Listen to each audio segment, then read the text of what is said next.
Pentecostal church, you're taught really the basic values of the having the personality of the Lord and all that. Obedience. Obedience is drilled into every single lesson. Every single class that you take in the church will be about obedience. We need to obey God and all parents. Will be about devoting your time to God, saving time for God. God is the most important. He's above anybody else in your life. He's above your family, he's above your spouse, and he's above your kids. He's above your family, he's above your spouse, and he's above your kids. God is above it all. Everything goes to him. What does he want? It's very clear what he wants. He wants your time. He wants your money. He wants your family. He wants you.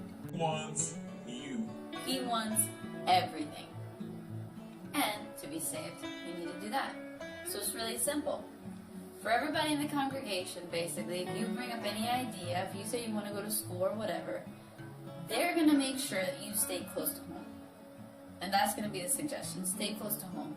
Stay at your parents' house and don't stay elsewhere. And that limits you. Because being at your parents' house is going to make sure that you go to congregate, which is hours out of your day.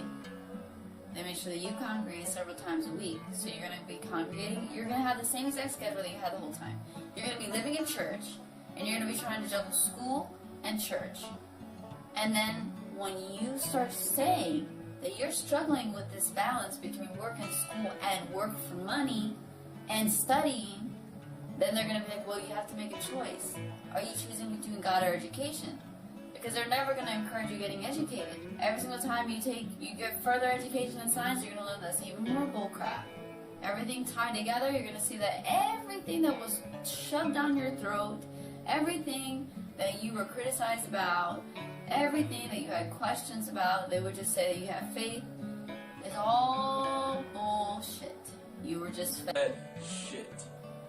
You were fed literature written for slaves to remain somebody else's slave, to remain obedient to your masters. So being a Pentecostal would just ensure that you become somebody else's slave. So you're going to have some type of job at a fast food restaurant or an office being somebody's secretary or some type of position where you are very much a slave. That's the only thing that going to church is going to do for you.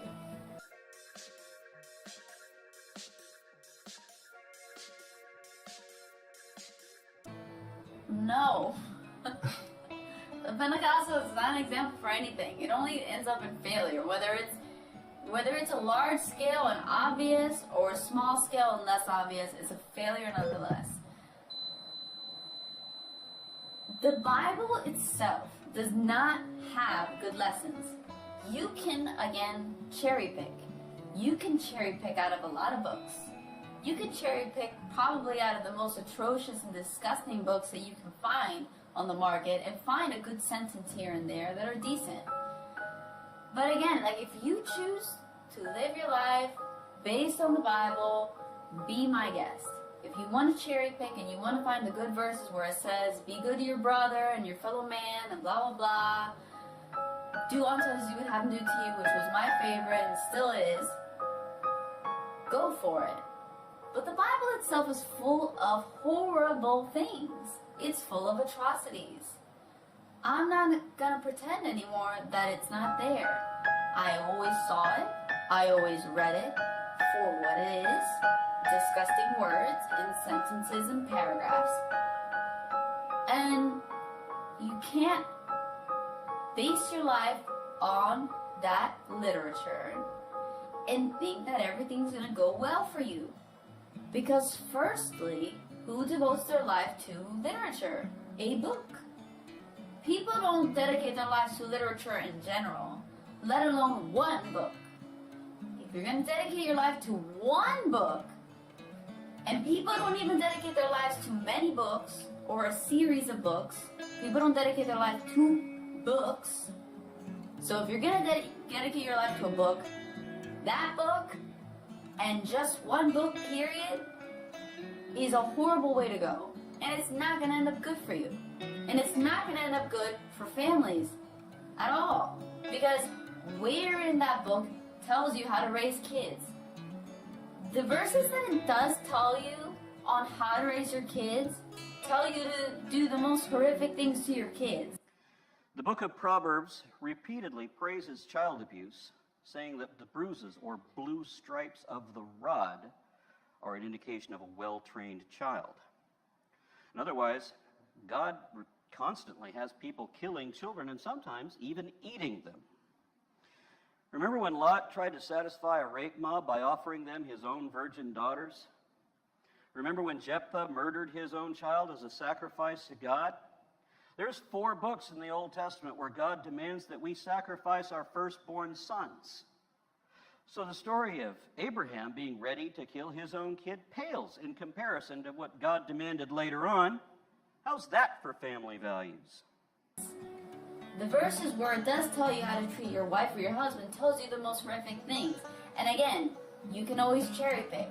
Because I know of all the women's groups and the men's groups and the groups for the husband and wives and the things that they say there. I've been to everything, and they say nice things. Like, oh, support your wife, support your husband, and your life will be fruitful, and blah, blah, blah. But that's not all the Bible says.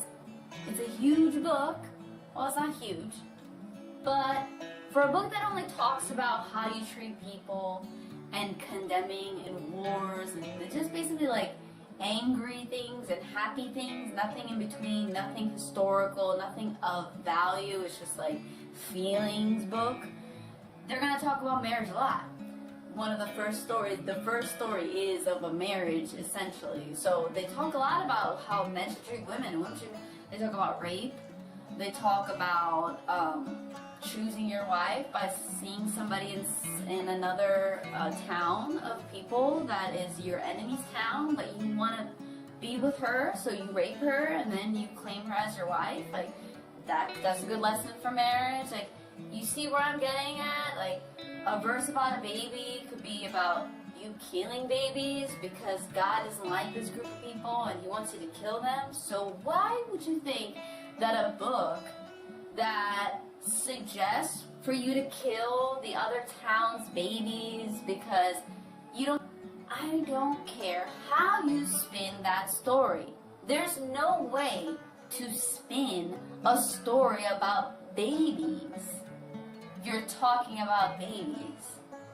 There's no way that you're going to tell me that it's a parable or it's about context, because you need to think about that the enemy of the Christians is the town that he doesn't like. So it's all the non-believers is that town, and you never know what the kids are going to turn out to be like if they're your enemies and they're non-believers, because they might end up being murderers. Because there's plenty of Christian-born people that end up being horrible things, and non-Christian people born that end up being horrible things.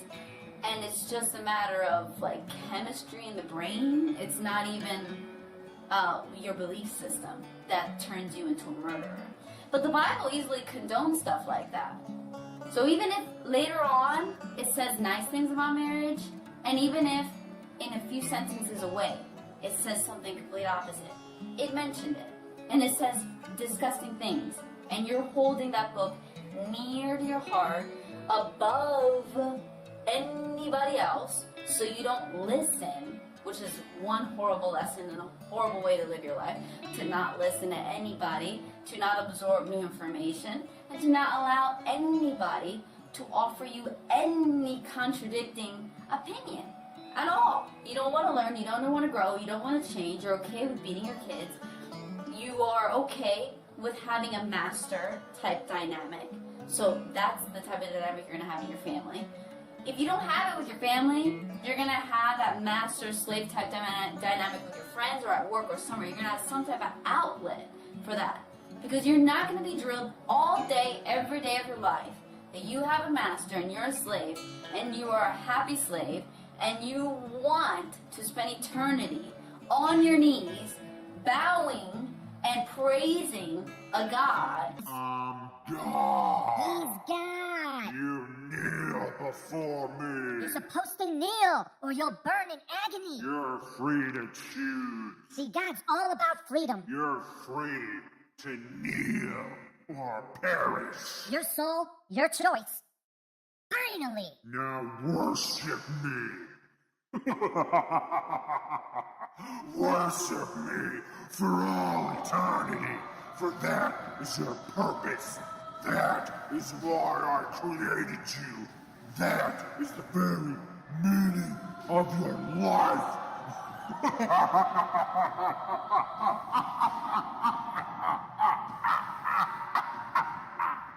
Isn't it wonderful? Don't you feel free? When here, especially in the US and in most places in the world, almost all places in the world, you don't worship anything anymore. You just don't.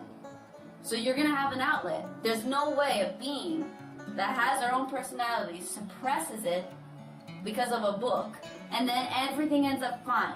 Their family and everything ends up, everyone is fine, suppressing their personality, on their knees, and praising and waiting to die for the best part of their life to happen.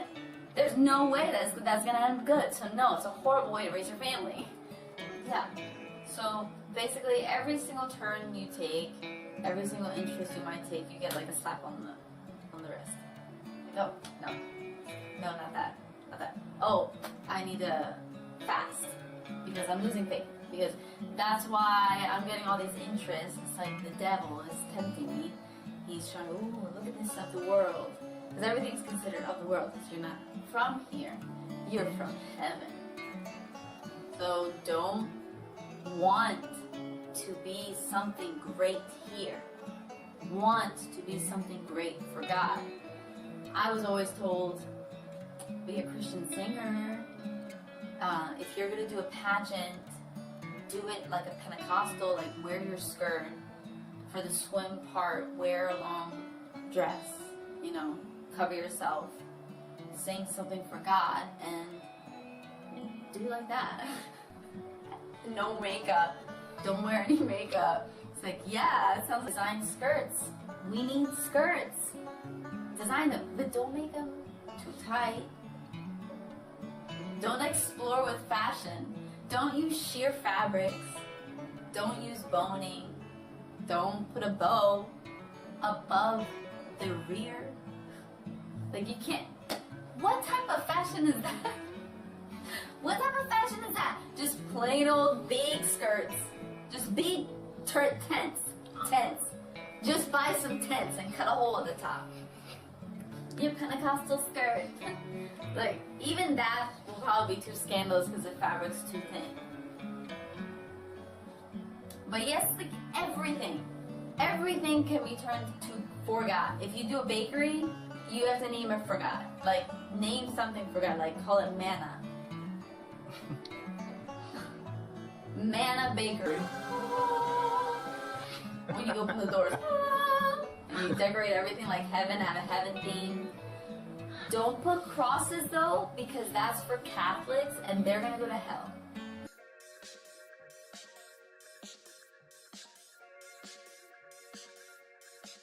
For me, it's definitely super different because I was raised in it.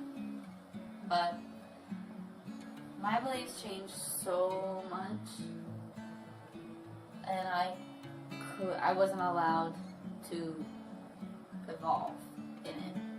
Like, you are expected right away, especially right away actually. Like, you're expected to understand this as a very young child because children are the chosen ones. Like, they're the ones that are going to go to heaven, right? You're innocent. And yet, they still preach, like, again, the contradictions thing that always gets to me and always got to me. Contradictions. They say that you are eligible to be considered a sinner and go to hell at like age 3. So at age 3, you can be condemned to hell, to an eternity in hell, based on the decision you made when you were 3. But also, children be like a child. They don't mean be like a toddler, they mean a child. But children can sin, and children, can be good. So, whatever. Huge contradiction there. Well, okay. So, as a child, you're expected to really be excited about this. Like, you gotta be really excited about Jesus. You gotta think it's the coolest thing. So, as a kid, I was like one of those. It was like an important part of me, So I had that. I had a picture book that had illustrations of the stupid Bible stories. I went to church. I memorized verses. My mom did plays, and I wanted to lead. It was the only community that I had, and that's very key in indoctrinating somebody, is making sure that they don't socialize aside from that, and that what you do there says very specific things. So you have to devote all your time, and you have to be all about it. And then if you're lucky like me, and you were physically and verbally abused outside, to make sure that you did really good the inside, it's like, you are such a sinner that when you are not in church, you get hit all the time. And they say horrible things to you, so you must be sinning pretty bad. You better do really good inside church, because your life revolves around this. You gotta be really good at the most important part. So I was the best. Ask anyone. Look at my comments for somebody saying something religious to me, and they're probably from my church, and you can just, find out for yourself that their life, my life, revolves around God.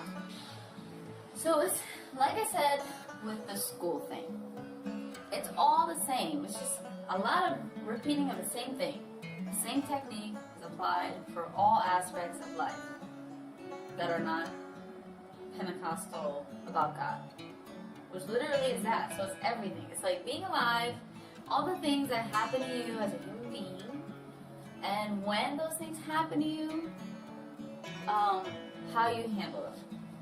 And there's only one way. There's only one way to do this, and it's pray. About everything. So if anything happens to you, you pray. If you want something, you pray. Which doesn't work. So naturally, you are going to start failing at things. So the first thing you can fail at is getting into a good college, right? You go through school, you go through grade school, you probably didn't pay much attention, you just paid just enough.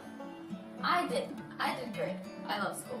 But that still didn't help me, because I wasn't allowed to do extracurriculars. I wasn't allowed to stay after school. I wasn't allowed to go to study hall. I wasn't allowed to take extra classes at the college and take more time outside. No, just the bare minimum, go to my classes and go home. Then church at night, Can't miss out on church at night. Very important.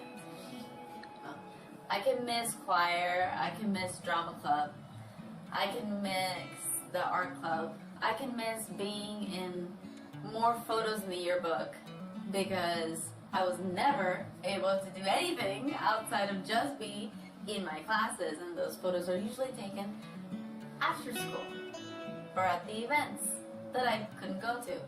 Haven't gone to a dance, didn't go to prom, so that's super limiting. And I'm sure most people know that to get into a good college, you need to have all those extracurricular things. You need to have a lot of people saying a lot of nice things about you. People aren't going to say a lot of nice things about you if you are never around and they barely know you and you are a shy person, because you are taught to be, mild-mannered and humble and meek, and to not say anything unless it's to defend my religion or to get a good grade on something. So, can't talk back. You can't have an opinion. You can't have interests outside of the